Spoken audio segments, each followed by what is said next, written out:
xogayaha dawladda hoose degmada Celifin Cabdicasiis Salebaan Ismaaciil oo kamid ahaa madaxdii soo dhaweynta madaxweynaha Jamhuuriyadda Somaliland mudane Muuse Biixi Cabdi ku soo dhaweeyay gobolka Sanaag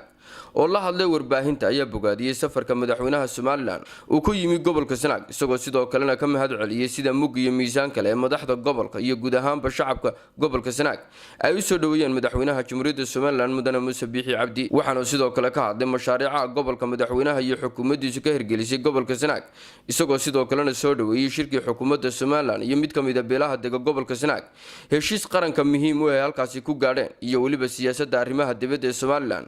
waxaana hadaladiisii kamid ah madaxweynaha Jamhuuriyadda Somaliland oo ah shakhsi ku suntan maxay ahayd inuu mideyn iyo horumarin ku sameeyo bulshada reer Somaliland madaxweynaha Jamhuuriyadda Somaliland waxyaabuhu ku suntan yahay taariikhdan uu gali doonto waxa kamid ah koow waxa ku suntanaan doonaa inuu dhammaan ummadda reer Somaliland mideeyay oo uu ka shaqeeyay mideyntooda min la yacdo ila la asqoray runtii aad iyo aad buu madaxweynuhu ugu dadaalay inuu ka qaato qayb laxaadle inuu dadkiisu soo dhaweeyo mideeyo bulshada reer Somaliland uu ka dhigo hal maartay nation ama hal ummad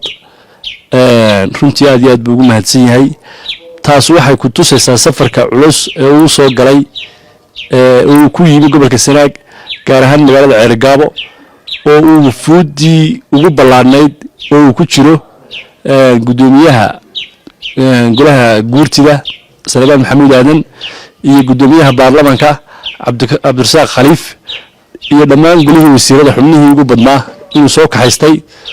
oo uu maartay uu soo galay gobolka ama degmada taas waxay ku tusaysaa ujeedada iyo hadafku lahaa lambar 1 horta waxa kamid ah mideynta ummadda reer Somaliland marlabaadka madaxweynaha Jamhuuriyadda Somaliland wuxuu ku sanadsan doonaa fidinta iyo daadejinta nidaamka dawladeed oo aan hadda oran karo wuxuu madaxweynuhu gacanta ku hayay ama uu yimi lambar 1 waxa kamid ah inuu Jamhuuriyadda Somaliland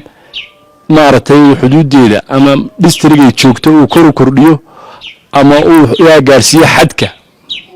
halka maartay ila qarbo ayuu xadkeenu dhow yahay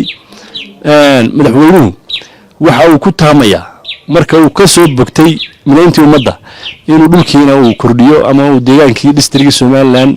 iyo xuduudda Jamhuuriyadda Somaliland dhulka ay la leedahay area ay xuduudda Somaliland meesha ku taalo inuu maartay uu gaaro calanka Somaliland laga taago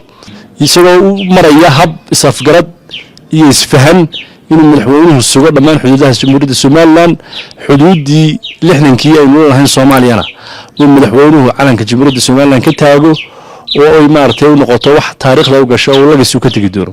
qodobada kale ee taariikhda u gali doonto waxa kamid ah horumarinta gobolada bari ee Jamhuuriyadda Somaliland aad iyo aad baan ugu bogaadinaynaa madaxweynaha Jamhuuriyadda Somaliland muddadii uu xilka hayay isxilqaanka iyo maartay xilkasnimada uu ka muujiyay horumarinta abayaasha dhaqaalaha runtii gobolka Sanaag waxa uu madaxweynuhu aad iyo aad ugu hirgeliyay arrimo waaweyn oo halbowle ku ah qarankan number 1 wadada Ceergaabo ee ila Burco ee isku xidhi jirtay runtii uu dhameeyay madaxweynuhu gabagabaana iminka maartay taagan tahay xarigeedina waa la furay